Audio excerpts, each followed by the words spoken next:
I memorized Dominic Bellini's drink order the first time he walked into Sapphire Lounge. Old-fashioned. Bourbon neat preference leaning toward Woodford Reserve.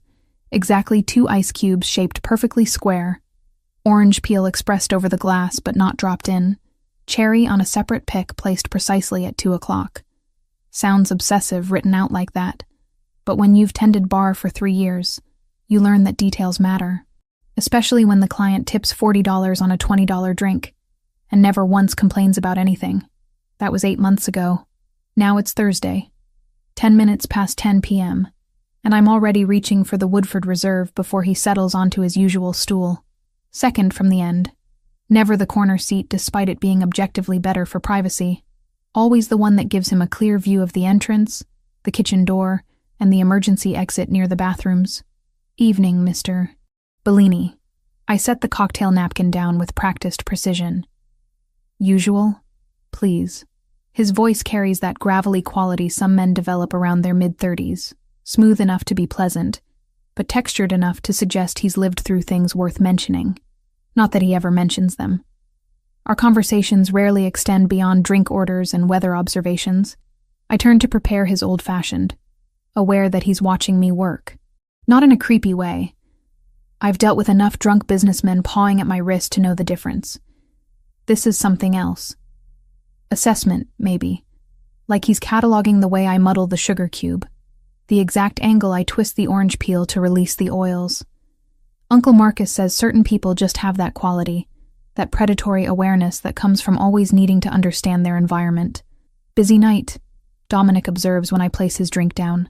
The ice cubes clink softly against the glass. Thursdays usually are. Everyone celebrating making it through another week.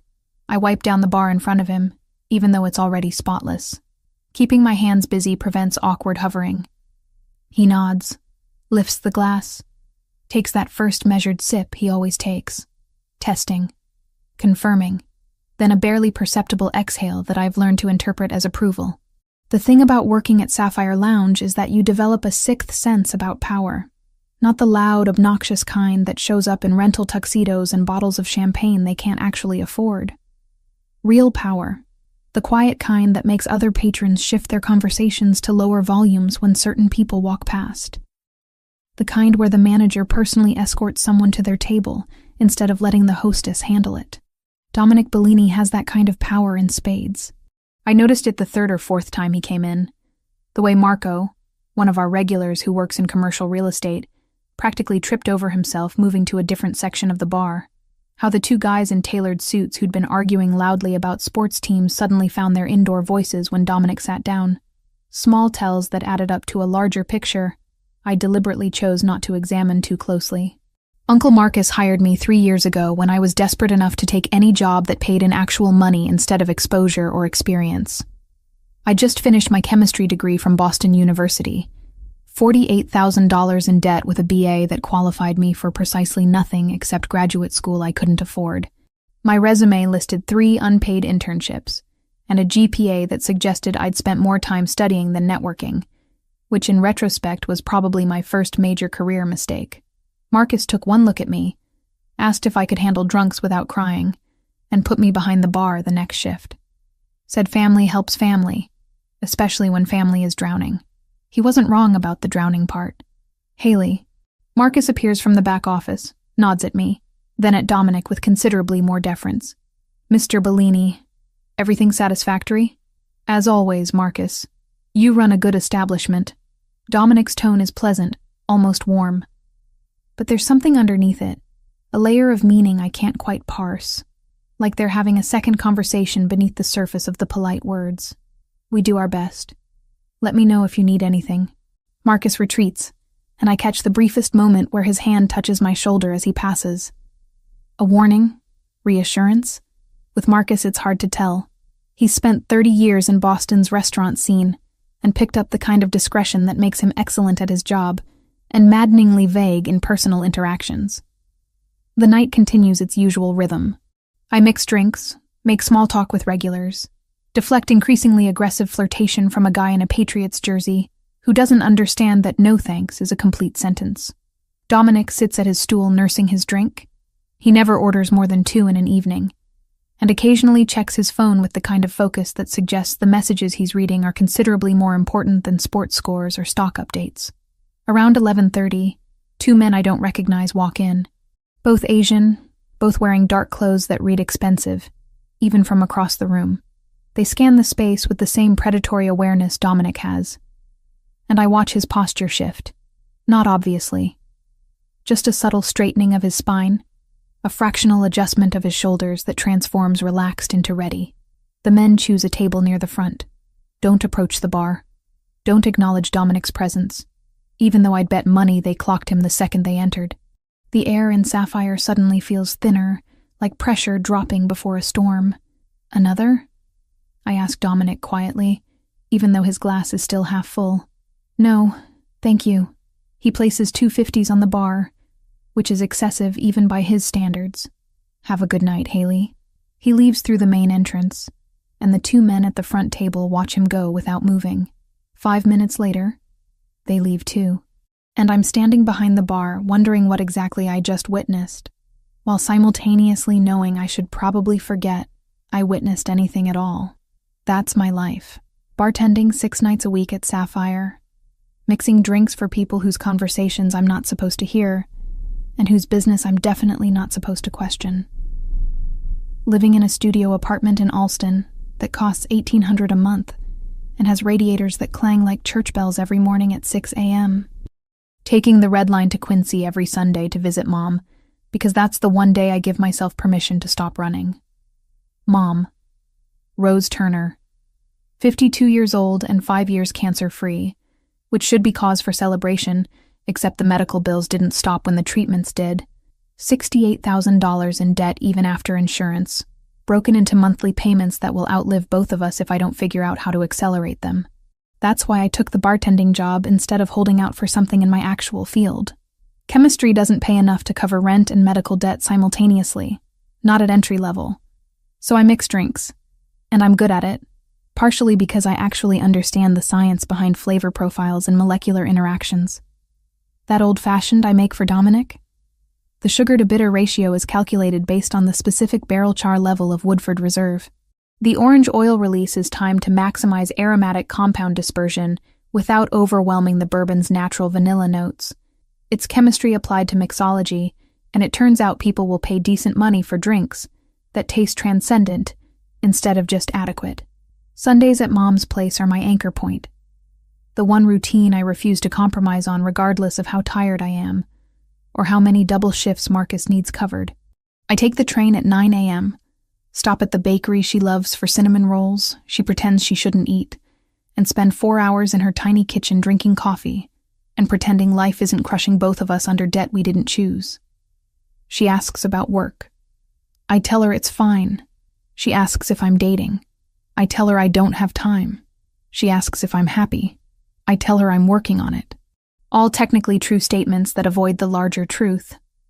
I'm 26 years old, living paycheck to paycheck, using a chemistry degree as a coaster while I pour drinks for people who tip more than I make in an hour. And the only thing keeping me from complete despair is knowing that every shift brings me incrementally closer to the day when Mom's debt is paid, and I can maybe, possibly, start building a life that belongs to me instead of to circumstances I can't control. But Thursday nights at Sapphire, watching men like Dominic Bellini sit at my bar with their careful awareness and their unspoken rules, I wonder if I'm paying attention to the wrong details. If maybe the real story isn't in the chemistry of the drinks I'm making, but in the power dynamics I'm witnessing and deliberately ignoring, because knowing too much in this city has always been more dangerous than knowing too little. Thursday evening arrived with weather forecasts promising storms. By 8 p.m., water streaked the windows of Sapphire Lounge in diagonal patterns that distorted the streetlights outside into abstract smears of yellow and white. The kind of night that kept people inside longer, ordering one more drink to avoid the inevitable sprint to their cars, which meant we were packed. Every table occupied, every bar stool taken, the noise level climbing steadily as alcohol loosened inhibitions and raised volumes. I moved through my routine on autopilot. Martini, Manhattan, mojito, repeat, while tracking orders and managing the controlled chaos that came with a full house on a miserable night. 10:47. Dominic Bellini walked through the entrance flanked by two men I recognized from previous visits.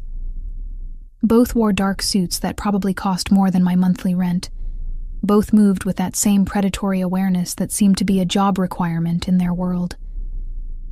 But tonight something was different. Instead of heading to his usual stool at the end of the bar, Dominic chose a seat dead center. Prime real estate for conversation, terrible positioning for surveillance. The change registered immediately as wrong, like watching someone write with their opposite hand, technically functional, but fundamentally off. "Evening, Mr. Bellini." I set down 3 cocktail napkins. "Your usual?" "Please, and whatever these gentlemen would like." He gestured to his companions with casual authority. I took their orders, bourbon neat, scotch on the rocks, and turned to prepare the drinks while my brain tried to process the deviation from pattern. 8 months of Thursdays, always the same stool, always the same positioning. Why change tonight? The answer walked through the door 5 minutes later. Asian man, maybe early 30s, expensive dark jacket over a charcoal shirt, moving through the crowd with purpose that suggested he knew exactly where he was going and didn't care who he had to navigate around to get there. He claimed a small table near the front, waved off the server attempting to take his order, and pulled out his phone with the focused attention of someone waiting for something specific. I watched him while pouring Dominic's old-fashioned. Watched the way his gaze kept drifting to the bar, to Dominic specifically, with an intensity that made the hair on my arm stand up. Not casual interest, not even aggressive curiosity. Something colder, calculated, predatory. The man finally flagged down our server, ordered something I couldn't hear over the ambient noise, then had a brief conversation that involved gesturing toward Dominic. Money changed hands. The server nodded, disappeared toward the bar where Jake was handling the overflow orders. Alarm bells started ringing in my head before I consciously understood why. Jake prepared the drink. Looked like another old-fashioned from my angle. And the server carried it toward Dominic's section with a professional smile. I caught fragments of her explanation as she approached. Courtesy of an admirer. Gentleman at table 6. Wanted to welcome you. Dominic's expression remained neutral, but his posture shifted fractionally. Recognition. Assessment. The kind of instant calculation that came from years of navigating situations where gifts might be genuine, or might be traps. The server placed the glass on a cocktail napkin in front of him. The liquid caught the overhead lights, amber and rich, ice cubes floating in geometric precision. Dominic nodded his thanks, reached for the drink, lifted it toward his lips, and that's when I saw it. The color was wrong. Not obviously wrong. Not the kind of thing a casual observer would notice. But I'd made thousands of old fashions, understood the precise hue that resulted from proper bourbon to bitters ratio, knew exactly how light should refract through properly mixed spirits. This drink had turbidity. A faint cloudiness disrupting the usual clarity, barely visible but definitely present. Bourbon doesn't cloud. Not unless something's been added that shouldn't be there. Something that doesn't fully dissolve, that creates microscopic particles suspended in solution. My chemistry training kicked in before conscious thought could interfere. Turbidity in alcohol meant adulterants, foreign substances, poison. I was moving before I decided to move. "Don't drink that." The words tore from my throat loud enough to cut through conversation, loud enough to make heads turn from 3 tables away. My legs carried me around the bar in a stumbling sprint that knocked into a customer's elbow, sent someone's beer sloshing over the rim of their glass. Dominic's hand froze with the drink inches from his mouth. His eyes found mine across the space, sharp and alert and questioning. I reached him, slapped the glass from his grip with enough force that it flew sideways, tumbled through air in slow motion, exploded against the polished wood floor in a burst of liquid and crystalline fragments that scattered across tile like shrapnel. Silence crashed down over Sapphire Lounge with physical weight. Every conversation stopped. Every person within visual range turned to stare at the bartender who'd just assaulted a customer's drink with the kind of violence usually reserved for defending lives. My chest heaved. Adrenaline flooded my system so completely I could taste metal on my tongue. Dominic stared at me with an expression I couldn't parse. Surprise, maybe, mixed with something harder to define. The color, I gasped, words tumbling over each other in desperate explanation. The drink. It had turbidity. Bourbon doesn't cloud unless something's been added. Something that doesn't fully dissolve. I saw particles in suspension.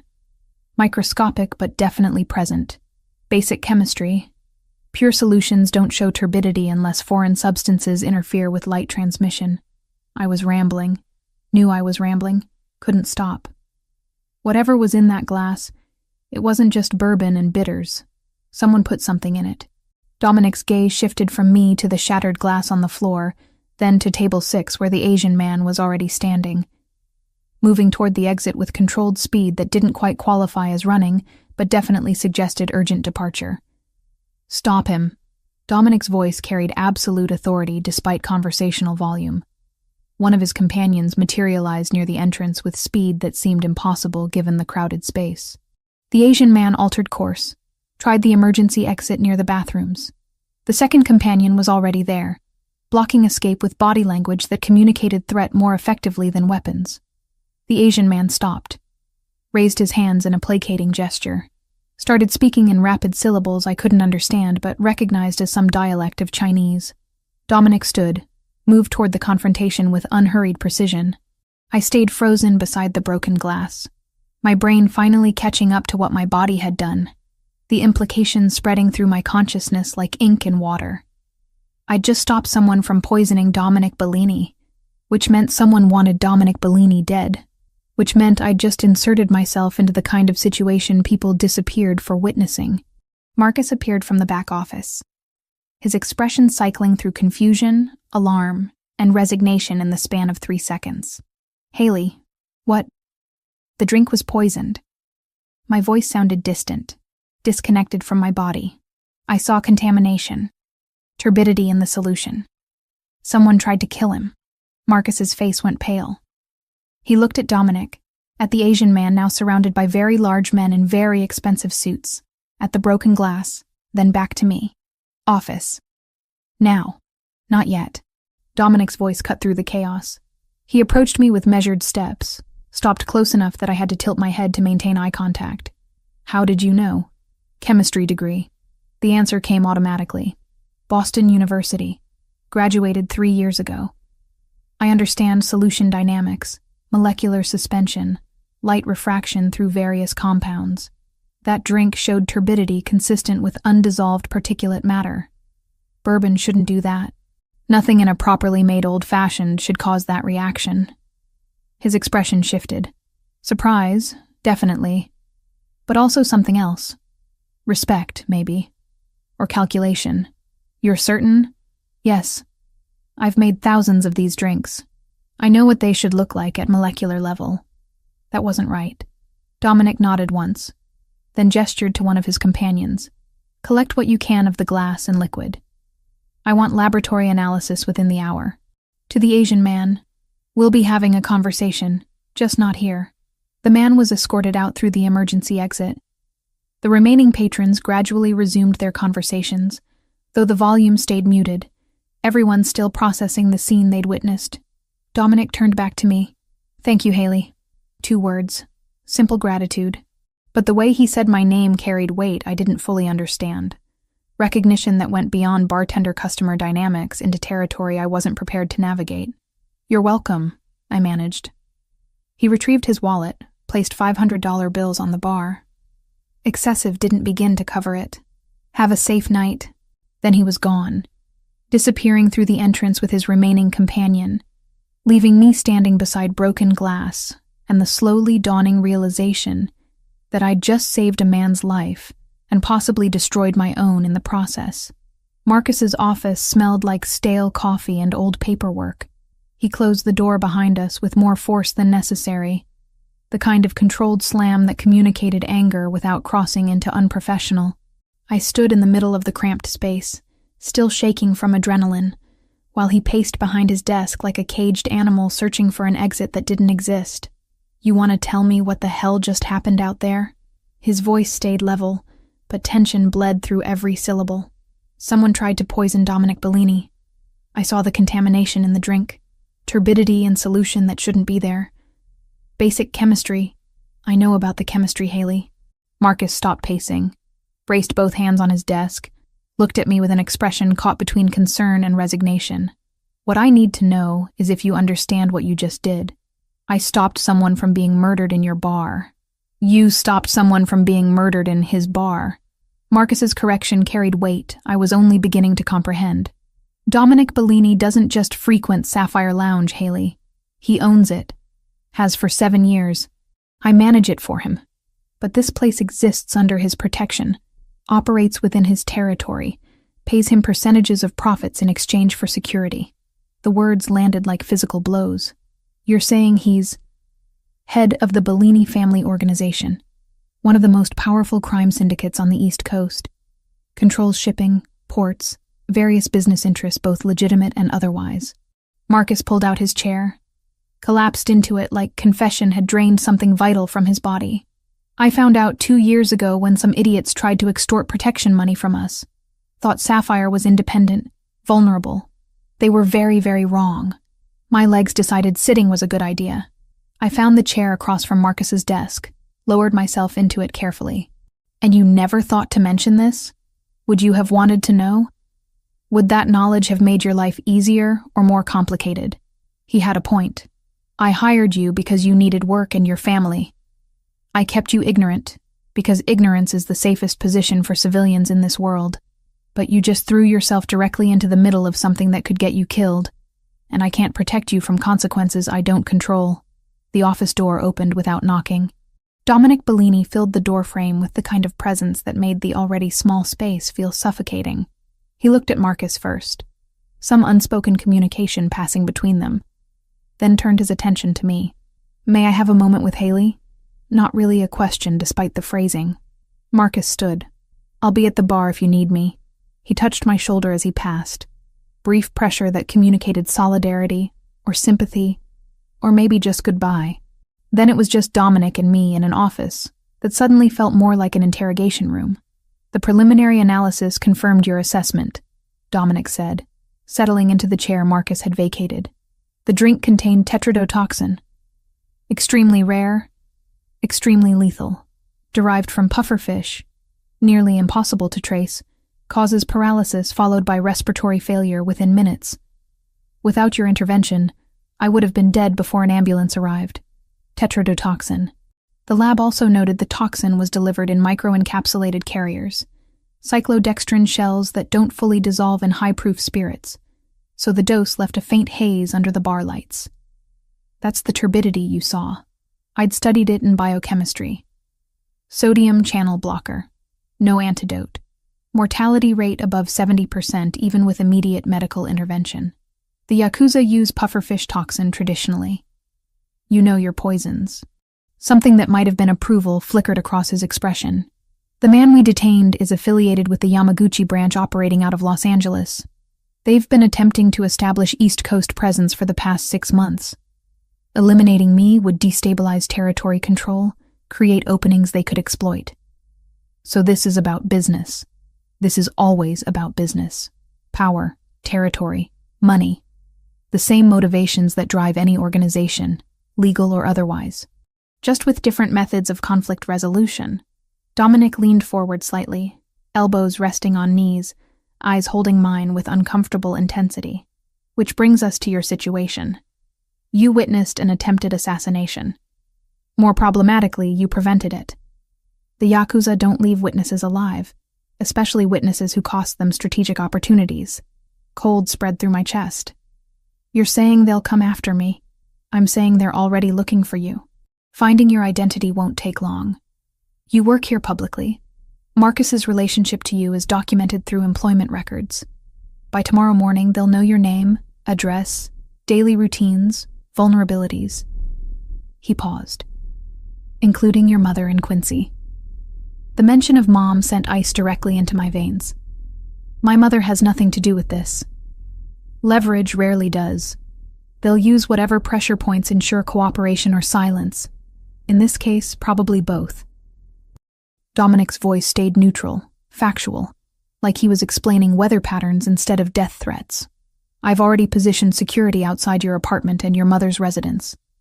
Discreet surveillance, enough to discourage immediate action but not enough to guarantee safety long term. Why would you do that? Because you saved my life.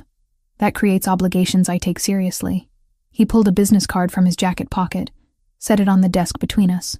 This is my private number. If anything seems wrong, if you notice anyone following you, if your instincts tell you danger is present, you call me immediately. Don't hesitate. Don't second guess. Don't try to handle it yourself. I stared at the card. Simple black printing on white stock. No title. Just a name and number. And then what? You protect me forever? I just live under guard because I happen to recognize poison in a drink. Ideally, I resolve the Yakuza problem before it escalates further. They've violated territorial agreements, committed acts of aggression that cannot go unanswered. I'll handle it through channels they understand. The way he said handle suggested methods I probably didn't want detailed. In the meantime, yes, you accept protection, because the alternative is hoping men with no regard for civilian casualties choose mercy. The logic was sound, even if everything about the situation felt surreal. I need to call my mother. I'd recommend that. Tonight. She should know to be cautious even if you can't explain everything. Dominic stood, adjusted his jacket with practiced precision. Marcus will give you the rest of the night off. Go home. Lock your doors. Keep your phone charged. I'll be in touch tomorrow with updates. He was gone before I could formulate responses to the 100 questions crowding my mind. Marcus appeared minutes later, handed me my jacket and purse without comment. Take tomorrow off, too. I'll cover your shifts. Marcus, this isn't negotiable, Haley. Whatever's about to happen, you need to be somewhere safe while it unfolds. And you need to trust that Dominic Bellini, for all his moral complications, keeps his word when he offers protection. The drive back to my Alston apartment happened in a fog. Autopilot navigation while my brain tried processing revelations that didn't fit into any framework I'd constructed for understanding my life. I'd been working in a bar owned by organized crime, serving drinks to a man who controlled territory through violence and intimidation, living in willful ignorance that now felt less like protection and more like complicity. My studio apartment had never felt more vulnerable.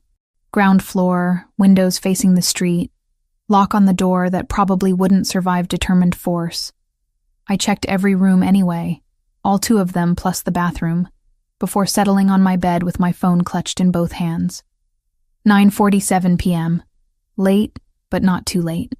Mom stayed up until 11 most nights, reading or watching those crime procedurals she found oddly comforting. She answered on the second ring. Haley, everything okay? Yeah. No. I mean, I'm fine, but I need to tell you something and I need you not to panic. Great start. Really reassuring. You're scaring me. I know. I'm sorry. Something happened at work tonight. Nothing involving me directly, but there might be some complications. For safety reasons, there are going to be some men keeping an eye on your house for the next few days. They won't bother you. They're just there to make sure nobody bothers you. Silence stretched long enough that I checked the screen to confirm we hadn't been disconnected. Then, men watching my house. Haley, what kind of trouble are you in? Not trouble exactly. More like I was in the wrong place at the wrong time and saw something I shouldn't have.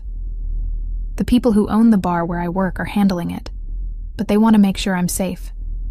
And you're safe. As a precaution. The people who own the bar. Mom's voice shifted into that tone she'd used when I was 16, and came home past curfew with explanations that didn't quite add up. Are these people dangerous, Haley?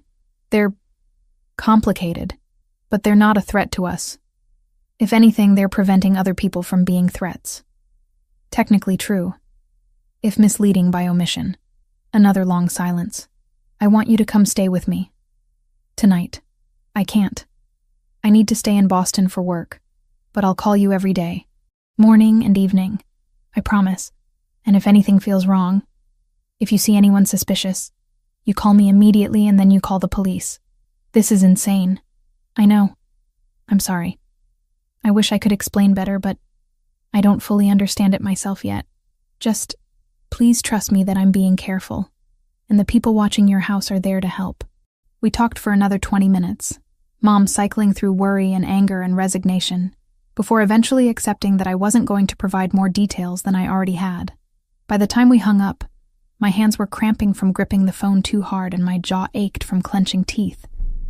I lay in bed staring at my ceiling, listening to street noises filter through inadequate windows, wondering how my life had shifted so completely in the span of 4 hours. This morning, I'd been a bartender with chemistry degree paying off medical debt through tips and minimum wage. Tonight, I was apparently under the protection of organized crime because I'd recognized poison and made the instinctive decision to prevent murder. Somewhere outside, men I'd never met watched my building. Across town, other men watched Mom's house in Quincy. And in some location I couldn't identify, Dominic Bellini was probably orchestrating responses to territorial violations using methods that would never appear in any legal filing. I'd saved a life tonight. That should have felt uncomplicated. Heroic even. Instead, it felt like I'd stepped through a door that locked behind me, into a room with no clear exits and rules I didn't understand. All I could do now was trust that the man whose life I'd saved would honor his word about keeping me alive long enough to regret my good deed, or not regret it. That remained to be determined. Carlo Ricci became my shadow on Friday morning. It was late November. Boston felt like steel and salt. I noticed him immediately. Tall, broad-shouldered, maybe late 30s, wearing dark jeans and a leather jacket that probably concealed more than just protection from Boston's November chill. He positioned himself across the street from my building at 7 a.m., leaning against a lamppost with the casual posture of someone who'd done this 1,000 times. I should have been terrified. Instead, I felt oddly reassured. Visible security meant Dominic was serious about protection. It also meant the threat was real enough to require it. The routine established itself quickly. Carlo followed me to the corner store, to the coffee shop, maintained 20 feet of distance that suggested professional surveillance rather than amateur stalking. By Friday evening, I'd stopped checking over my shoulder constantly. By Saturday morning, I nodded acknowledgement when our paths crossed at the entrance to my building. He nodded back, first hint of human interaction breaking through operational protocol. Sunday, I broke pattern. Took the red line to Quincy for my weekly visit with Mom, Carlo trailing 2 cars behind on the train. Mom noticed him through her kitchen window, standing near the park across from her house, with phone in hand like he belonged there. That one of your watchers? She set down her coffee mug, with enough force to make liquid slosh over the rim. His name's Carlo. He's been following me for 3 days. Very professional about it. I tried for light, conversational. Failed spectacularly. This is insane, Haley. I know, but it won't be forever. Just until things settle. I had no idea if that was true. How are you feeling? Any problems with the house? We spent the next hour pretending normalcy, while both of us watched Carlo through windows, tracking his position like he was weather we couldn't control, but desperately needed to predict. When I left, Mom hugged me longer than usual, the kind of embrace that communicated worry words couldn't adequately express. Monday, Dominic appeared at my apartment building around noon. I was heading out for groceries when his black SUV pulled to the curb, passenger window rolling down with mechanical precision. Get in. I'll drive you. Not a request. Carlo materialized beside the vehicle, opened the back door for me with practiced efficiency. I climbed in, suddenly hyper-aware that this was the first time I'd been in an enclosed space with Dominic Bellini, outside of professional contexts. The interior smelled like expensive leather, and something woodsy. Cologne, maybe. Subtle enough to be pleasant, rather than overwhelming. Dominic drove with the same controlled precision he applied to everything else, navigating Boston traffic with familiarity that suggested these streets were as known to him as the back of his own hand. How are you holding up? He asked it casually, like we were discussing weather rather than my adjustment to living under armed guard. Fine. Adjusting. Your guy Carlo is very good at his job. He'd better be. I've trusted him with my life more times than I can count. Brief pause. How's your mother? Terrified, pretending she's not. Standard Turner family coping mechanism. I watch storefronts blur past my window. She keeps asking questions I can't answer because I don't know the answers myself. Ask them. I'll answer what I can. So I did. How long does this last? The security, the watching, the living like I'm in witness protection without actually being in witness protection? Until I've resolved the territorial dispute with the Yakuza. Could be weeks, could be months. Depends on how quickly they accept that crossing into my territory has consequences they're unwilling to pay. He glanced at me through the rearview mirror. I'm working on expediting the process. The way he said expediting suggested methods I definitely didn't want detailed. And what happens after? I just go back to normal? Pretend this never happened? You go back to whatever version of normal you choose, with the understanding that you've seen things most civilians don't see, know things most civilians don't know. That knowledge doesn't disappear. He turned onto my street, parked in a loading zone with the kind of confidence that suggested parking tickets were irrelevant concerns. But yes, eventually this ends and you reclaim your life. We sat in silence for a moment. Then I asked the question that had been circling my mind since Thursday night. That scar on your chin. How'd you get it? His hand moved unconsciously to touch the vertical line bisecting his jawline. Bicycle accident when I was 7. Thought I could jump a curb at full speed. Learned physics doesn't care about confidence. Almost smiled. My father said it taught me valuable lessons about consequences and gravity. Your father ran the organization before you? For 30 years. Until someone decided territory disputes required permanent solutions. No emotion in his voice. Just flat statement of fact. I was 27 when I inherited responsibilities I wasn't prepared for. Learned fast because the alternative was losing everything he'd built. The vulnerability surprised me. This wasn't the controlled crime boss from Thursday night or the calculated protector from subsequent conversations. This was someone who'd been thrust into power through violence and adapted because survival demanded it. You were married? I already knew this from his earlier mention. But something about the enclosed space made personal questions feel less intrusive. Anna?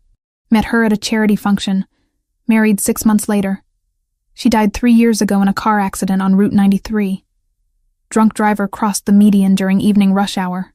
His jaw tightened fractionally. She wanted normal life. House in the suburbs, kids, distance from family business. I kept promising soon, after this deal, after that consolidation. Always soon, never now. I'm sorry. So am I. He shifted to look at me directly. Why chemistry? You clearly have the aptitude for it, but you're tending bar instead of working in labs. What happened? Debt happened. Mom's medical bills, my student loans, the reality that entry-level chemistry positions don't pay enough to cover both rent and monthly payments exceeding $1,000. So I took the job that paid immediately and told myself it was temporary. I shrugged. 3 years later, temporary has become permanent. What would you do with chemistry if debt wasn't a factor? Nobody had asked me that in years. The question hit harder than it should have. Research, probably. Molecular synthesis, pharmaceutical applications. Something that mattered beyond making drinks taste good. I paused. Not that there's anything wrong with mixology. I just wanted more. Wanting more isn't a character flaw, Haley. It's human. The conversation shifted after that, becoming easier somehow. He asked about my degree program. I asked about his whiskey distillation hobby. He explained the science of barrel aging. I corrected his understanding of chemical reactions during fermentation. The exchange felt natural, like we were just two people discussing shared interests rather than crime boss and bartender navigating impossible circumstances. Tuesday, Dominic showed up at my apartment again. Wednesday, he took me to lunch at a place that definitely didn't take reservations from anyone else. By Wednesday evening, the awareness between us had shifted from professional to something more complicated. I noticed details I shouldn't notice. The way his hands moved when explaining concepts, precise and deliberate. How his voice dropped fractionally when he was being genuine versus when he was maintaining public persona. The exact shade of his eyes, not quite brown, not quite amber. Something in between that changed with lighting. He noticed things about me too. Caught the way I bit my lower lip when processing information. How I organized drinks ingredients by molecular weight without conscious thought. That I always checked exit routes before settling into any space. Habit learned from watching him do the same thing. The tension built through proximity. His hand brushing mine when passing documents explaining territorial boundaries. Standing close enough in crowds that I could feel his body heat. Conversations that lasted longer than necessary. finding excuses to maintain connection. But I fought it. Reminded myself daily that Dominic Bellini represented everything I'd spent my life avoiding. Violence, crime, moral ambiguity that couldn't be reconciled with the black and white ethics I'd always assumed guided my decisions. Thursday night, the 4th day of Carlo's protection, I walked to the corner bodega at 9 p.m. for milk I didn't actually need. Just wanted air, movement, brief illusion of normalcy. Carlo trailed behind as usual, maintaining his professional 20-foot distance. They came from the alley between buildings, 2 men moving fast, one grabbing my arm with enough force to leave bruises I'd discover later. I didn't scream. Didn't have time. Training from self-defense classes I'd taken in college kicked in, dropped my weight, twisted, broke the grip through leverage rather than strength. The second man produced a gun, not pointed at me, pointed at Carlo, who'd closed distance the second violence started. Move, and she's the one who gets hurt. English with accent I couldn't place through the adrenaline flooding my system. Carlo froze. Calculated odds faster than I could process them. Made a decision that would have been suicidal if he hadn't been that good at his job. He moved. The next 10 seconds happened in that strange, slow-motion state where time dilates and details become hyper-real. Carlo's hand going for the weapon under his jacket. The sharp crack of gunfire, impossibly loud, reverberating off brick walls.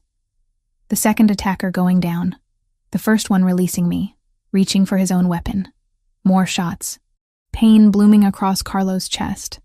Dark stains spreading across forest green shirt turned black in streetlight. Then he was falling. I caught him before he hit pavement. Eased him down while my brain shifted into emergency mode. Medical training overtaking panic. Chest wound, upper right quadrant. Bleeding badly but not arterial. Pressure. Needed pressure. I ripped off my jacket, pressed it against the wound with both hands. Stay with me. Carlo, stay with me. His eyes focused on mine, glazed but aware. Called Dominic. Sirens in the distance getting closer. The attackers had fled. Just me and Carlo and spreading pool of blood that felt warm against my knees soaking through jeans. I kept pressure, kept talking, kept him conscious through sheer force of will until paramedics arrived and pried my hands away to take over. The hospital waiting room had fluorescent lighting that made everyone look half dead. I sat in a plastic chair wearing scrubs someone had given me. My bloody clothes sealed in evidence bags, hands scrubbed clean, but still feeling like they were covered in Carlo's blood. Dominic exploded through the emergency entrance at 10:43 p.m. He saw me first, crossed the space in 4 long strides, pulled me up from the chair, hands framing my face while eyes searched for injuries he wouldn't find. Are you hurt? No. Carlo took the bullet. They tried to grab me, he intervened. They shot him. Words tumbling out disconnected, shock finally catching up. Upper right chest, missed major vessels but punctured lung. They took him straight to surgery. I used pressure, kept him stable until paramedics arrived. But I don't know if... You did everything right. His thumb brushed my cheekbone, gesture so gentle it broke something loose in my chest. You're safe. That's what matters. Carlo has a daughter. He told me. 8 years old. Plays soccer. I was crying now. Didn't remember starting. He almost died protecting me from a threat that only exists because I recognized poison in a drink. He chose this job knowing the risks. That doesn't minimize what happened, but it means this isn't your fault. Dominic pulled me against his chest, arms wrapping around me with surprising tenderness. You're coming home with me. Not a discussion. You're not safe in Alston. And I need you somewhere I can guarantee protection. I should have argued. Should have insisted on independence, normalcy, maintaining boundaries between his world and mine. Instead, I nodded against his shoulder and let him lead me out of the hospital toward a life I didn't understand, but couldn't seem to escape. 3 weeks inside Dominic's Brookline mansion taught me that luxury doesn't eliminate anxiety. It just upholsters it in expensive fabrics and serves it with better wine. The estate sprawled across 2 acres of prime real estate, surrounded by walls that looked decorative, but definitely weren't. Security cameras monitored every approach. Guards rotated shifts with military precision. The house itself was all hardwood floors and crown molding. the kind of place where even the guest bathroom had better fixtures than my entire Alston apartment. Dominic gave me the entire west wing. Bedroom, private bathroom, sitting area with windows overlooking gardens currently dormant for winter. He respected boundaries I hadn't even needed to articulate. Never entering without knocking, never pressuring proximity beyond what I initiated, which somehow made the proximity harder to resist. Carlo recovered in a medical suite on the first floor. Dominic had converted what was probably meant to be a library into a fully equipped recovery room, complete with hospital bed, monitoring equipment, and a nurse who checked vitals every 4 hours. The bullet had punctured his right lung, missed his heart by 3 inches, required surgery that lasted 6 hours, and would need at least 6 weeks of careful healing before he could return to active duty. I visited him daily, partly from guilt, mostly from genuine concern for the man who'd taken a bullet protecting me from consequences I still didn't fully understand. Friday of the 3rd week, I found him sitting up in bed. Color finally returned to his face. His daughter's soccer photos covered the bedside table. Blonde girl with gap-toothed grin wearing jersey number 7. Her name's Sophia, he said, catching me looking. She's 8. Plays midfielder for her elementary school team. Has a mean right foot and absolutely no fear on the field. She's beautiful. I settled into the chair beside his bed. Does she know what happened? That Daddy got hurt at work and needs to rest for a while. Her mother, my ex-wife, knows more, but we agreed to keep details age-appropriate. He shifted carefully, wincing at the movement. I want to thank you. For the first aid, for staying calm, for probably saving my life before the paramedics arrived. You took the bullet protecting me. That seems like it balances the scales. Not how it works. You didn't ask for this situation. I chose this job knowing the risks. He paused. Dominic's a good man, despite what he does for a living. He'll keep you safe. Trust that even when trusting him feels impossible. The words stayed with me long after I left Carlo's room. Sundays became ritual adapted for circumstances. I couldn't visit Mom in person. Security risks remained too high, but video calls maintained connection across the distance. Every Sunday at 10 a.m., I'd settle into the sitting area with my laptop, and Mom would answer from her kitchen in Quincy. You look tired, she observed during the 3rd week's call. I'm fine, just adjusting. Not technically a lie. Adjusting to living in a mansion with criminals. Her tone carried the sharp edge she reserved for situations where politeness had been exhausted. Adjusting to not being able to leave. It's temporary, Mom. I promise. Your promises don't control other people's violence, Haley. She softened slightly. I'm just worried. This isn't the life I wanted for you. It's not the life I wanted either. But it's the life I have right now. And I'm making the best of it. I shifted the laptop to show her the view from my windows. Look, I have access to gardens. Security everywhere. 3 meals a day I don't have to cook. It could be worse.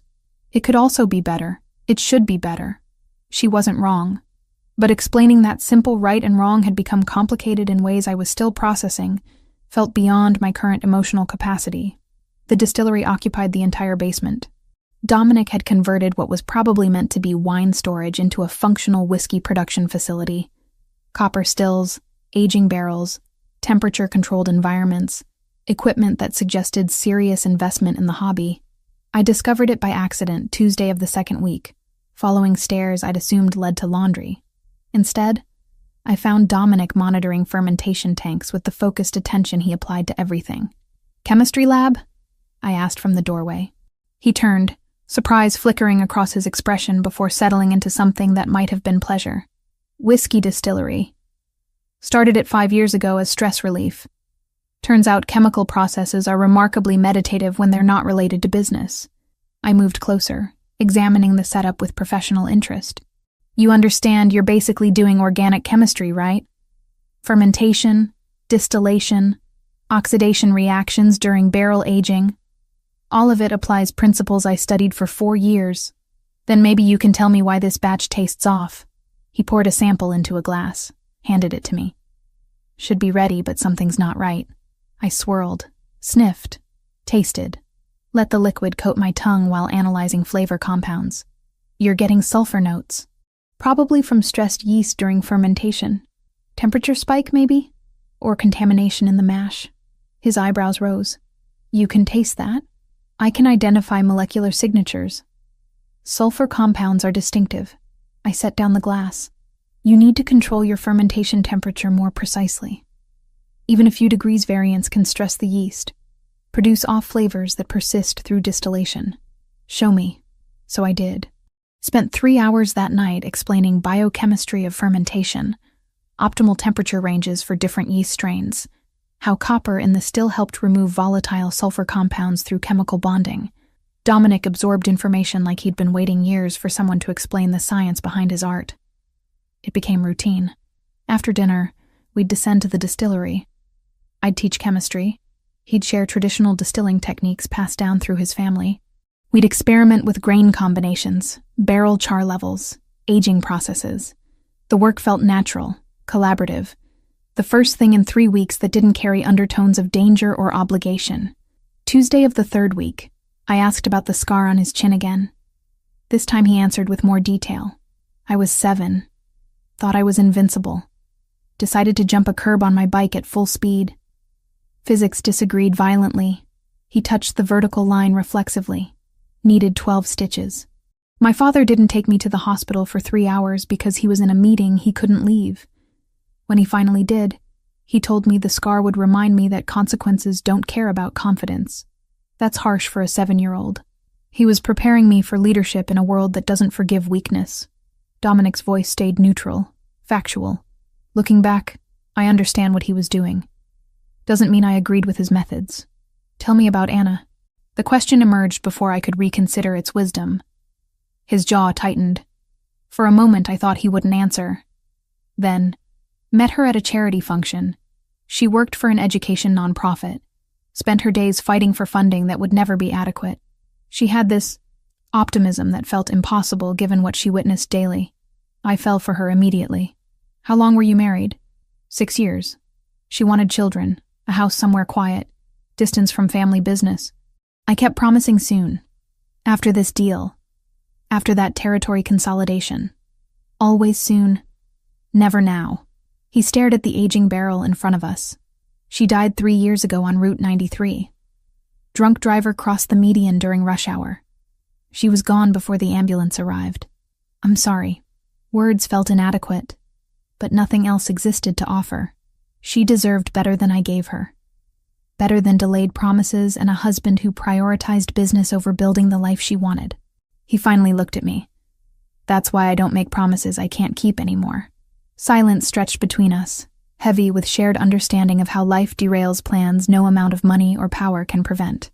My mom survived cancer 5 years ago, I said quietly. Stage 3, aggressive treatment, odds that made doctors use phrases like cautiously optimistic, which is code for probably terminal. But she survived. $68,000 in debt even after insurance, but she survived. That's why you're bartending instead of using your degree. That's why I'm doing whatever pays immediately. Research positions don't cover both rent and 4-figure monthly payments. So I mixed drinks and told myself it was temporary until temporary became permanent. I picked up one of the chemical testing kits, examined it unnecessarily. I spent years being angry at the system that monetizes survival, at the driver who caused the accident that killed my parents 5 years earlier, leaving me as her only family, at myself for not being able to fix problems that required money I didn't have. Your parents died in an accident too? Drunk driver on Route 80. Back then we still lived in New Jersey, just off I-80. We moved to Boston the year after. He got 18 months for vehicular manslaughter, served 9. Mom got cancer the next year. Sometimes I wonder if grief can trigger cellular mutations, if loss literally makes you sick. No scientific evidence for it, but the timing felt connected. Dominic moved closer, not touching, but near enough that I felt his presence like heat.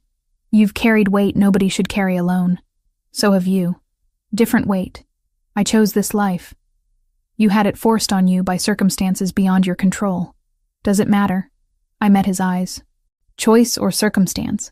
We both ended up in places we didn't plan to be, doing things we never imagined, trying to survive situations that should have broken us. Except you're not broken. Bent, maybe. Carrying scars, but not broken. The distillery suddenly felt smaller. The air between us charged with awareness that had been building for 3 weeks through proximity and shared vulnerability. His hand came up, brushed my cheek with unexpected gentleness. "This is complicated," I whispered. "I know. You're a criminal. I'm supposed to believe in law and order and clear moral boundaries. I know that too. And I can't stop thinking about you." "Good. Because I haven't been able to stop thinking about you since you knocked poison out of my hand and explained chemistry like you were describing quantum mechanics." He kissed me. Or I kissed him. The distinction blurred in the moment his mouth found mine, careful at first, then deeper as 3 weeks of tension exploded into contact. His hand tangled in my hair. Mine gripped his shirt, pulling him closer while my brain screamed warnings my body had stopped listening to. I pulled back. Needed air. Needed space. Needed to think clearly for 5 seconds without his proximity derailing every rational thought I'd ever had. We can't do this. Even saying it felt like lying. Why? Not challenging, just asking. Because I don't know how to reconcile wanting you with knowing what you are. Because this feels like crossing a line I can't uncross. Because you're scared. Still gentle, but direct. Yes. Admitting it hurt. I'm terrified. Of you. Of this. Of what it means if I let myself want something I know I shouldn't want. Dominic stepped back, giving me space I'd asked for but didn't actually want. Then we don't do anything you're not ready for. I'm not going anywhere. These feelings aren't temporary or situational. When you're ready, if you're ready, I'll still be here. I left the distillery shaking. Made it to my room before collapsing onto the bed, pressing palms against eyes that burned with tears I refused to let fall. Everything about this situation was wrong. I was living in a crime boss's mansion, under his protection, developing feelings for him that went beyond gratitude into territory I didn't have maps to navigate. Thursday morning brought news that derailed everything else. Dominic's intelligence network had identified Yakuza activity escalating. They weren't backing down from their territorial push. They were doubling it, planning something larger, more aggressive, designed to destabilize his entire operation. And I, apparently, remained leverage they were willing to use. 2 months after Carlo took a bullet meant for me, he walked into the distillery without favoring his right side. Still careful with movement, still healing internally, but functional enough that Dominic had cleared him for light duty. I was monitoring fermentation temperatures when he appeared, looking healthier than he had any right to given that a chest wound nearly killed him 8 weeks ago. "You're back." I set down the thermometer, genuinely pleased. "How do you feel?" "Like I got shot and survived."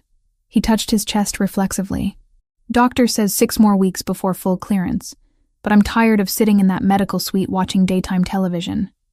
Dominic said I could observe planning sessions as long as I promised not to do anything stupid." "Planning sessions? You haven't heard?" Carlo glanced toward the stairs. "He's been building a counter-operation. Intelligence finally mapped the complete Yakuza network in Boston. He's moving on it this week." My stomach dropped. "Moving on it how?" "That's probably a conversation you should have with him directly." I found Dominic in his office, surrounded by papers and photographs that looked like surveillance images. He didn't seem surprised when I walked in without knocking. "Carlo says you're planning something." I closed the door behind me. "Something involving the Yakuza." "I am." He gestured to the chair across from his desk. "They've escalated operations despite losing their initial assassination attempt. Intelligence suggests they're planning a larger move, targeting multiple locations simultaneously to destabilize my entire organization. I can't let that happen." "So you're going to..." "What? Start a war? I'm going to end one before it properly begins." He leaned back, studying me. "But I could use your help, if you're willing." That stopped me. "My help? I'm not exactly trained in tactical operations." "No, but you understand chemistry in ways that could give us strategic advantage." He pulled a file from the stack, slid it across the desk. "The Yakuza move supplies through specific distribution channels. If we could mark those supplies with something traceable, we could map their entire network without direct confrontation. Track movements, identify key players, build comprehensive intelligence." I opened the file, scanned the contents. supply chain documentation, shipping manifests, warehouse locations. You want me to create a chemical marker. Can you do it? How long would it take? 2 weeks to develop and test. Maybe 3 if I run into complications. I looked up from the file. But Dominic, this feels like crossing a line I've been very carefully not crossing. What line is that? Active participation instead of passive observation. If I help you build this, I'm not just protected by you anymore. I'm working with you. That makes me complicit in ways that... I struggled for the right words. In ways that change who I am fundamentally. He stood, moved around the desk, leaned against the edge so we were eye level. You're already complicit, Haley. The moment you knocked that drink from my hand, you chose a side whether you meant to or not. This just makes that choice conscious instead of accidental. You're saying I might as well embrace it. I'm saying you get to decide what kind of participant you want to be. Victim hiding in my house waiting for threats to disappear? Or active partner using your expertise to help resolve the situation that put you here? He paused. Either choice is valid, but only one gives you control. He was right. And I hated that he was right. If I do this, I need proper equipment. Real laboratory setup, not improvised distillery tools. Done. I'll have industrial-grade equipment delivered and installed in the East Wing by tomorrow afternoon. He touched my hand. Brief contact that somehow felt more intimate than anything we'd done in the distillery weeks ago. Thank you. The equipment arrived as promised. An entire room converted into functional chemistry lab complete with precision scales, analytical instruments, chemical storage, ventilation systems that probably violated several residential building codes.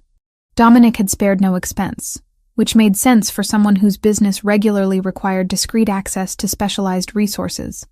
I spent 2 weeks adapting fluorescent markers used in currency printing, modified the molecular structure just enough to shift the wavelength signature outside standard detection ranges, created something that would glow under very specific light frequencies, but remain invisible to conventional UV scanners. The chemistry was elegant, complex enough to avoid accidental discovery, but simple enough to be stable in various environmental conditions.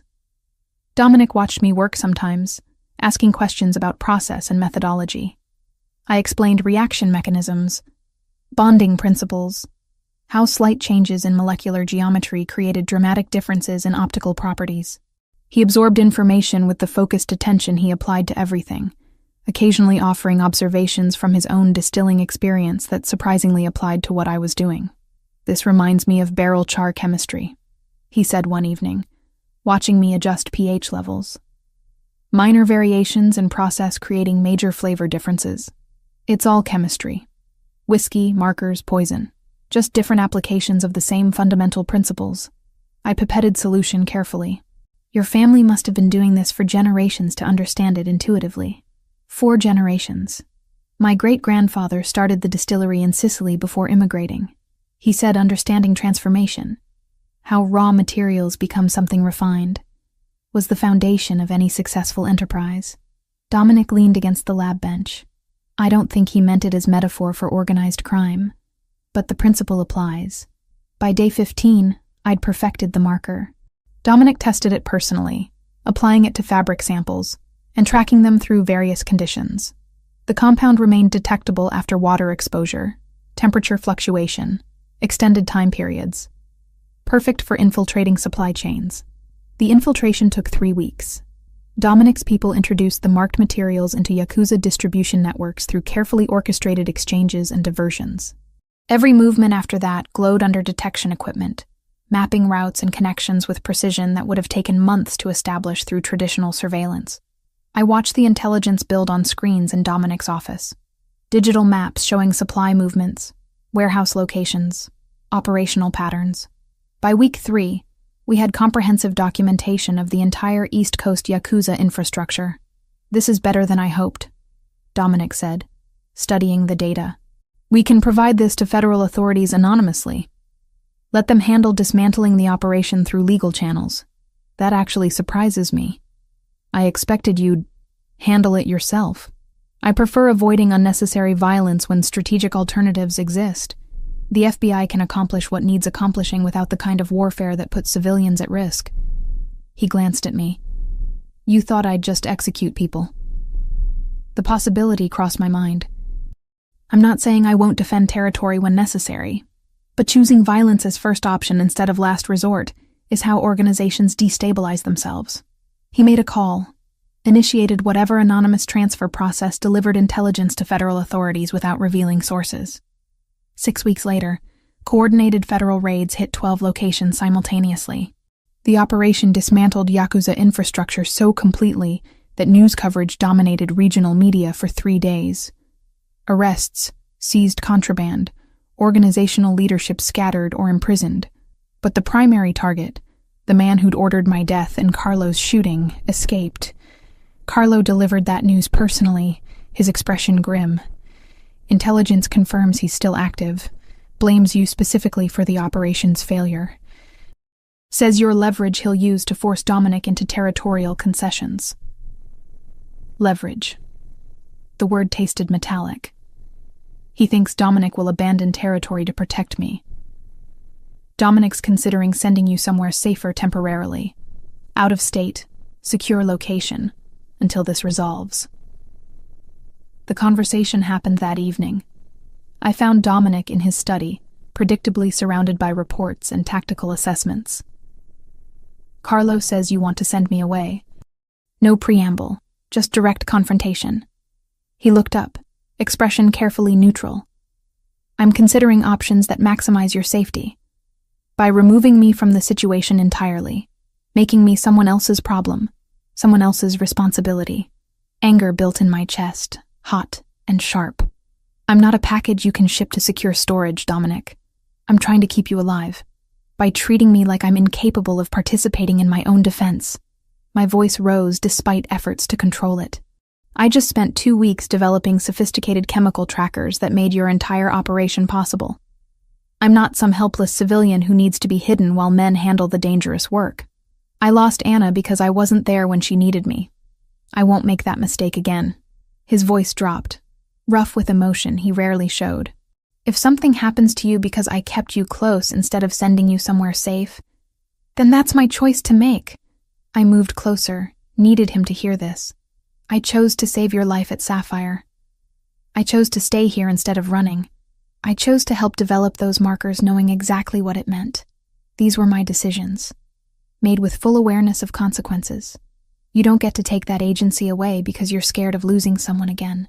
Silence stretched between us, heavy with 3 years of his grief and 2 months of my determination colliding into impossible space. I can't watch you die, he finally said, barely above whisper. Then don't make me a victim who needs protecting. Make me a partner who gets respected. I touched his hand, felt him tense, then relax under the contact. I'm here because I want to be. Because despite everything that's wrong about this situation, you make me feel like I matter for who I am, instead of what I can provide. Don't destroy that by deciding my choices for me. His hand turned, fingers lacing through mine. You're right. And I hate that you're right because it's terrifying. Good. Terror means you care. Just don't let caring turn into controlling. Deal. He pulled me closer, forehead resting against mine. But if this goes wrong, then we handle it together. Not me hiding somewhere while you fight alone, but both of us facing whatever comes next. I kissed him. Brief contact that somehow communicated more than words. That's what partners do. 3 months since that rainy Thursday night at Sapphire Lounge, I found myself preparing to be bait. The plan was Dominic's, but I'd insisted on participating. The Yakuza leader, Kenji Yamamoto, intelligence finally gave us a name, had evaded federal capture and remained fixated on me specifically. Not as collateral damage, but as primary target, the person he blamed for the destruction of his entire East Coast operation. He wants you alive initially, Dominic explained, spreading surveillance photos across his desk. Leverage requires living hostages. That gives us a tactical window where he'll prioritize capture over elimination. And you're certain he'll take the bait? I studied the photos, trying to match faces to the threat they represented. His obsession with you has become personal instead of strategic. Personal makes people reckless. Dominic's finger tapped one particular image. We leak information through channels we know he monitors. Suggest you're meeting someone at a specific warehouse location. That security will be minimal. He'll come personally because he doesn't trust subordinates with something this important to him. Carlo, fully recovered now and back to active duty, added his assessment. The warehouse is territory we control completely. Every approach monitored, every exit covered. He walks in thinking he has advantage. Discovers too late he's walked into an ambush. The chemical component was my contribution. I'd developed a gas that caused temporary disorientation without lasting harm. Essentially weaponized vertigo at molecular level. Release it in enclosed space. Anyone without proper respiratory protection would lose equilibrium for approximately 15 minutes. Long enough to neutralize threats without requiring the kind of violence that left bodies. You won't be in the warehouse when it happens, Dominic stated, not asked. Yes, I will. I'd anticipated this argument. Not in the line of fire, but present. You said partnership means trust. This is me trusting your tactical planning while you trust that I can handle witnessing what happens next. His jaw tightened, but he didn't argue. Progress. The warehouse was in Charlestown, industrial district, where abandoned buildings outnumbered functional ones. Dominic's people had been using it as storage for legitimate shipping overflow, which made its availability plausible. I arrived 2 hours before the scheduled meeting, positioned in a secure observation room on the second floor with clear view of the main floor below. Carlo stayed with me, armed and alert. You change your mind at any point, we extract you immediately. No judgment, no questions. I'm not changing my mind. The Yakuza arrived at 7:43 p.m. 6 men total, including Yamamoto, who I recognized from intelligence photos. Mid-40s, moving with the kind of confidence that came from decades of violence going unpunished. They entered carefully, weapons drawn, scanning for traps they wouldn't find until too late. Dominic's voice came through the earpiece Carlo and I wore. Gas deploys in 30 seconds. Haley, you're about to see people lose consciousness. Remember they chose this confrontation. I watched the release happen. Invisible dispersal from vents nobody had noticed. Within seconds, the Yakuza team started showing effects. Stumbling, reaching for walls, weapons dropping as coordination failed. Yamamoto realized what was happening, tried shouting orders his men couldn't follow through disorientation that made standing difficult. Dominic's team entered from multiple points. No gunfire, just controlled force against targets who couldn't effectively resist. They secured weapons, restrained the incapacitated men with professional efficiency. The entire operation took less than 3 minutes. Except Yamamoto. He'd positioned himself near me somehow. Either luck or tactical awareness I hadn't credited him with. Must have tracked which direction I was watching from. Used the chaos to close distance. He burst through the observation room door before Carlo could fully react. Grabbed me with strength that drove air from my lungs, pressed something sharp against my throat. A knife. Of course he had a backup weapon. Tell them to back down or I open her throat. His English carried heavy accent but clear intent.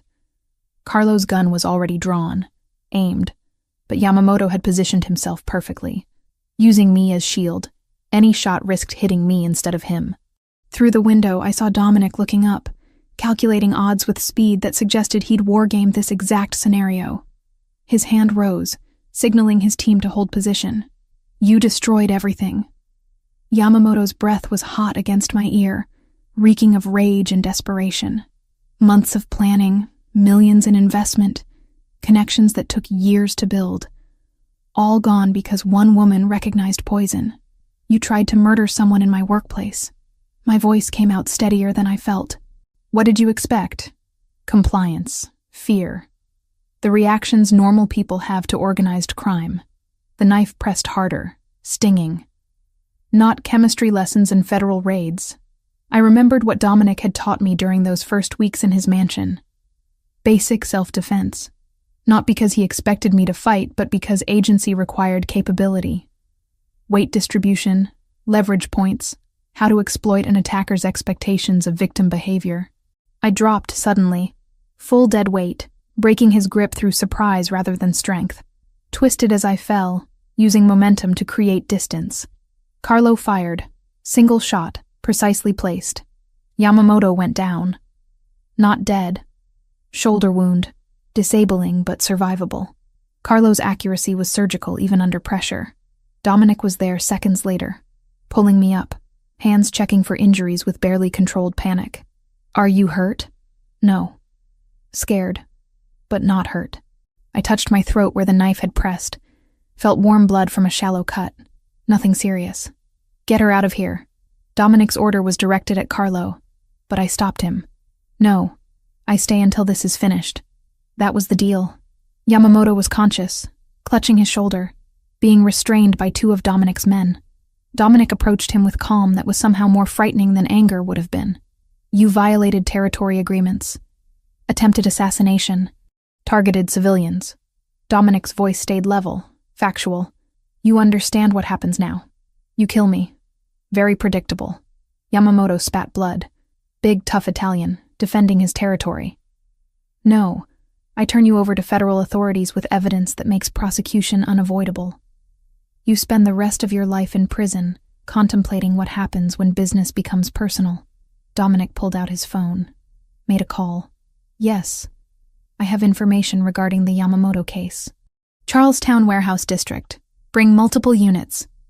He was calling the FBI, not executing, not disposing of the body in some dock, but actually involving law enforcement. I hadn't expected that. 30 minutes later, federal agents swarmed the warehouse. Dominic's people had vanished, leaving only the incapacitated Yakuza and enough evidence to support charges that would keep them imprisoned for decades. I watched from a distance as Yamamoto was loaded into a vehicle, still shouting threats nobody was listening to anymore. Dominic found me after, when the warehouse had emptied, and we stood in the parking lot under sodium lights that turned everything orange and surreal. "You could have run," he said quietly. "When Yamamoto grabbed you, Carlo would have covered your escape. I could have. I chose not to." I leaned against his car, exhaustion finally catching up. I'm done running from consequences of choices I'd make again anyway.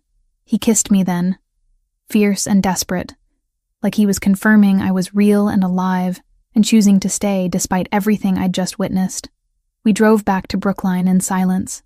I spent the next 3 days alone in my room, processing what I'd seen and done and become, watching men lose consciousness from gas I'd developed, witnessing Dominic's calm as he orchestrated violence with surgical precision, having a knife to my throat, choosing to fight instead of freeze.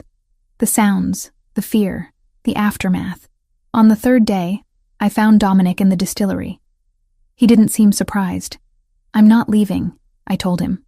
"I'm not running, not having regrets, not pretending this was temporary. I know, but I need you to understand something. I'm not doing this to become your wife in the traditional sense. I'm not going to be the woman who stays home while you handle business.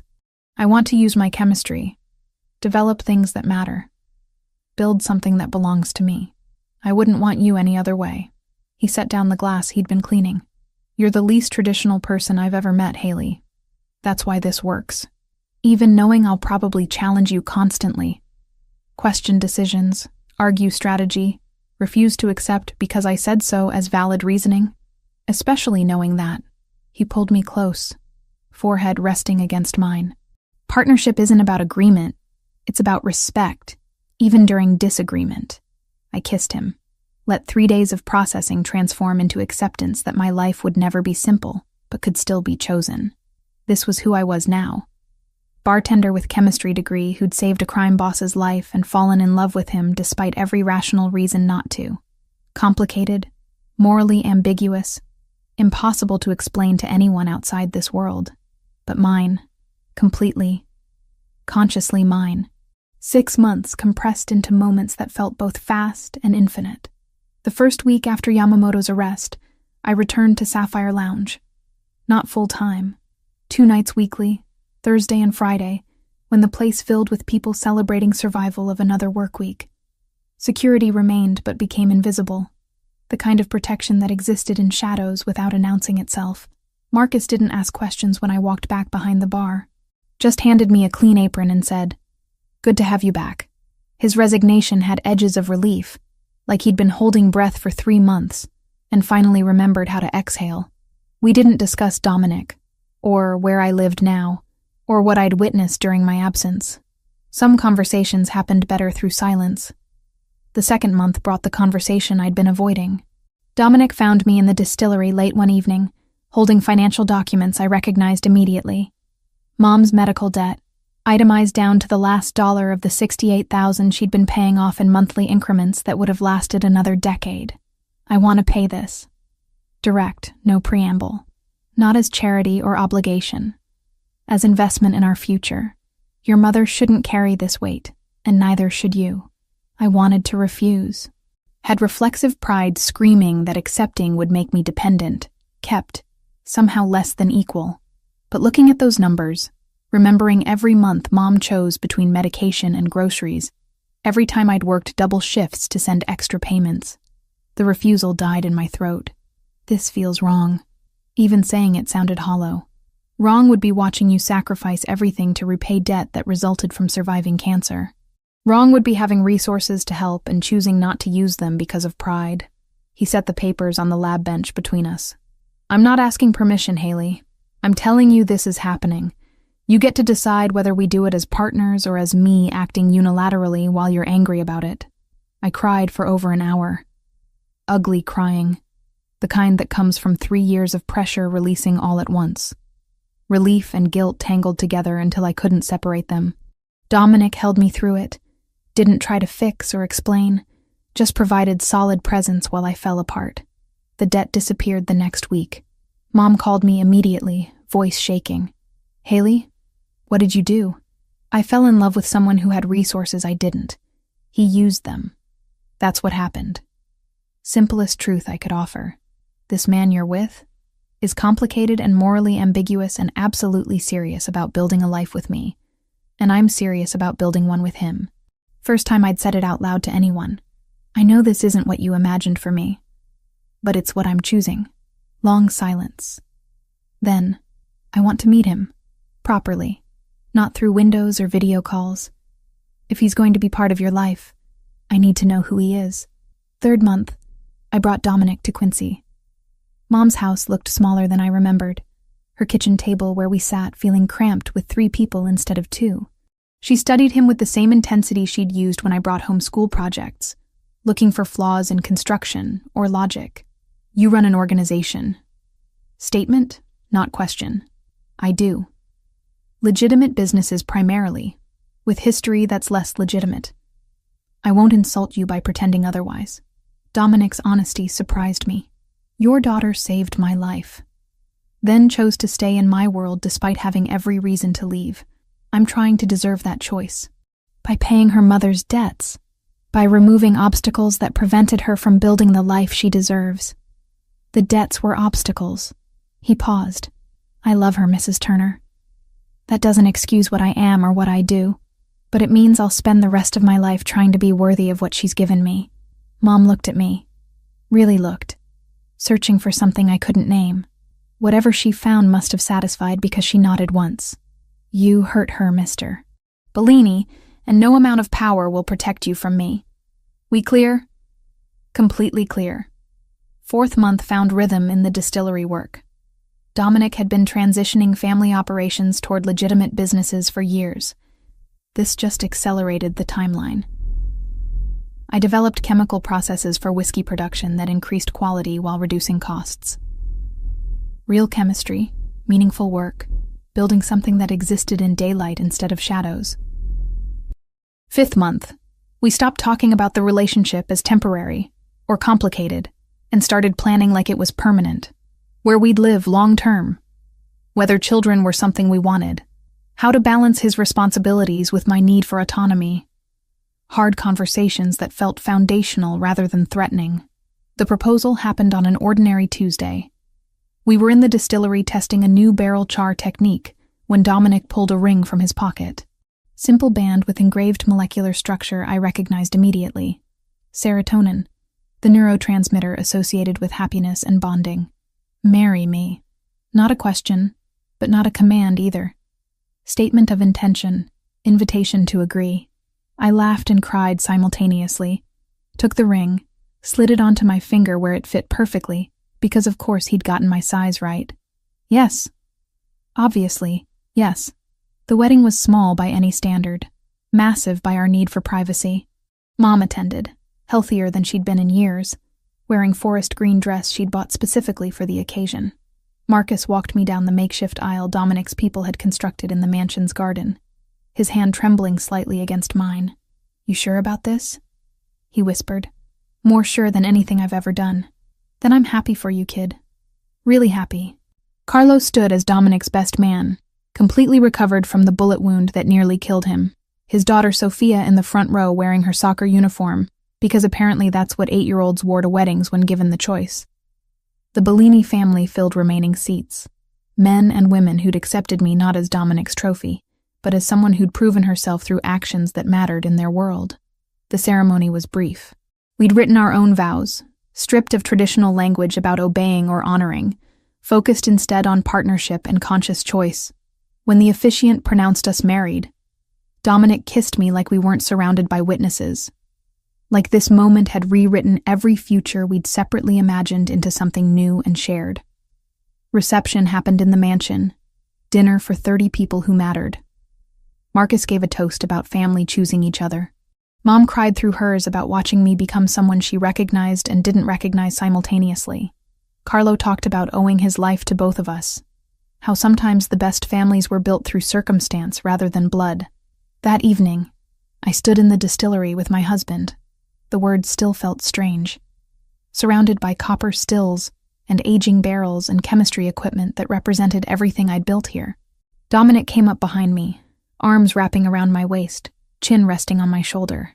"What are you thinking?" he asked. That I should have known recognizing poison would lead here. That chemistry has always been about understanding reactions and transformations. That somehow, impossibly, this is exactly where I was supposed to end up. "You regret any of it?" "Not 1 second. Even the terrifying parts, especially those actually, because they taught me I was stronger than I knew." I turned in his arms. "We should expand the distillery operation. Hire people who need second chances the way I needed one. Build something that proves legitimate success is possible for people everyone else has written off. I love the way your brain works." He kissed me softly. "Let's build that. Let's build everything." We stayed in the distillery until past midnight, planning and dreaming and mapping futures that balanced his world with mine into something neither of us could have created alone. Life would never be simple. His past didn't disappear because we'd chosen each other. My chemistry degree didn't erase the fact that I'd developed chemical weapons. But simplicity had never been the goal. Authenticity was. Partnership was. Choosing consciously, instead of drifting passively through circumstances we pretended to control. I'd started this journey as a bartender with chemistry degree, working to pay off debts I couldn't escape. Ended it as a woman who'd recognized poison and saved a life, and fallen in love with someone who made impossible things feel inevitable. The transformation wasn't complete, probably never would be, but it was mine, completely, consciously, impossibly mine.